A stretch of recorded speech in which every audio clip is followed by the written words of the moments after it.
नैना बड़े खुशमिजाज कस्मी लड़की थी। हमेशा हंसते खिलखिलाती रहती थी। नैना के पिताजी सुरेश पुलिस में एक हवलदार की नौकरी करते थे और बड़े भाई नितिन सरकारी टीचर थे। काफी पढ़ी लिखी फैमिली से थी नैना। नैना घर में सबसे छोटी थी और सबकी लाडली भी, इसलिए शुरुआत से ही उसकी सारी ख्वाहिशें पूरी होती आई थी। नैना एक लड़के प्रीतम से बेहद प्यार करती थी। प्रीतम भी नैना से बहुत प्यार करता था। एक दिन नैना और प्रीतम मिले तो प्रीतम ने नैना से बातों ही बातों में पूछा, हमारी शादी कैसे होगी? तो नैना ने हंसते हुए जवाब देकर कहा, क्यों, क्या प्रॉब्लम आएगी अपनी शादी में? नैना को ये लगता था कि शादी आसानी से हो जाएगी। उसे बचपन से ही हर चीज एक बार कहने पर मिल जाती थी, इसलिए उसे लगता था कि शादी भी एक बार कहने पर हो जाएगी। और फिर प्रीतम बहुत प्रॉब्लम है, परिवार वाले कैसे मानेंगे? नैना, क्यों, क्या बुराई है मुझ में? प्रीतम, मैं अपने घर की नहीं तुम्हारे घर की बात कर रहा। नैना हंसते हुए फिर बोली, पागल, मेरे परिवार वाले मेरी सभी बातें मानते हैं और ये भी मान जाएंगे। दोनों खुशी हो जाते हैं, इस बात को ज्यादा सीरियस नहीं लेते। और फिर जब नैना प्रीतम की बाइक पर बैठकर आ रही थी तो नैना के भाई के किसी दोस्त ने नैना को देख लिया और नैना के भाई नितिन को सब कुछ बता दिया।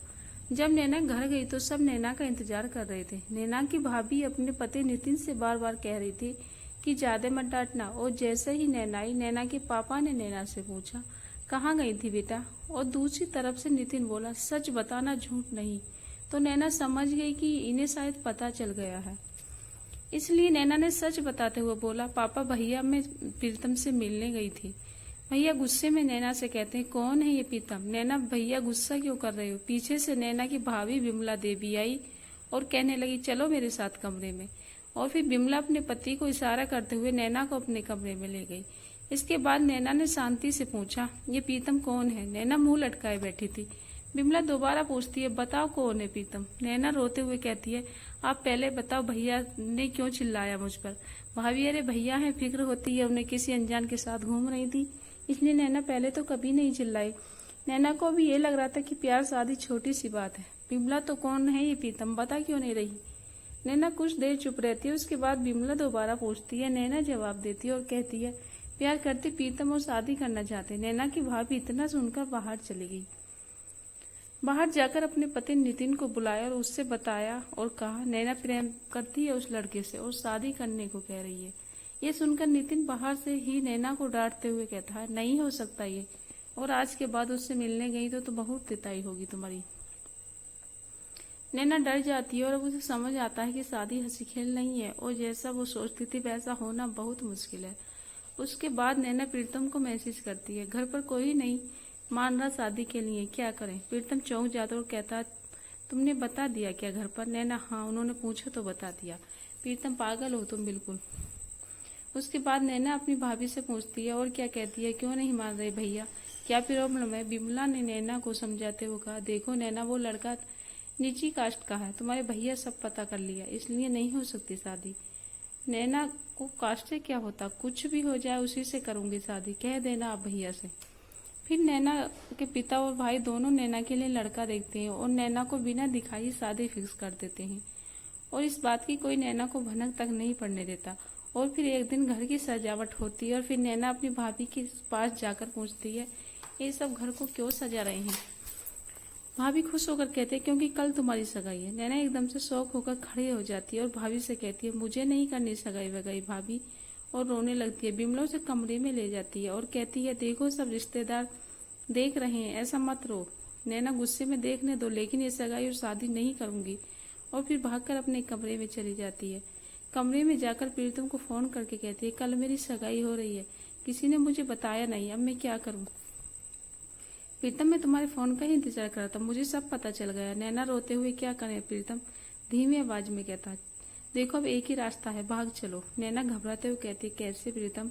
आज रात को मैं तुम्हारे घर के पास वाली गली में मिलूंगा, तुम अपना सामान लेकर आ जाना। नैना को भी यही सही लगता है और नैना हाँ कह देती है। शाम को नैना अपने कमरे के सामान पैक कर लेती है और रात को 12 बजे के बाद प्रीतम को फोन करती है। प्रीतम गली में खड़ा अपना एक दोस्त के साथ नैना का इंतजार कर रहा था। नैना भी डरते डरते घर से निकल जाती है, लेकिन बिमला उसे देख लेती है। उसके हाथ में एक बैग था जो बिमला को शक की ओर ले जाता है, इसलिए बिमला नैना के पास जाकर उसे रोक लेती है और पूछती है, कहाँ जा रही इतनी रात को?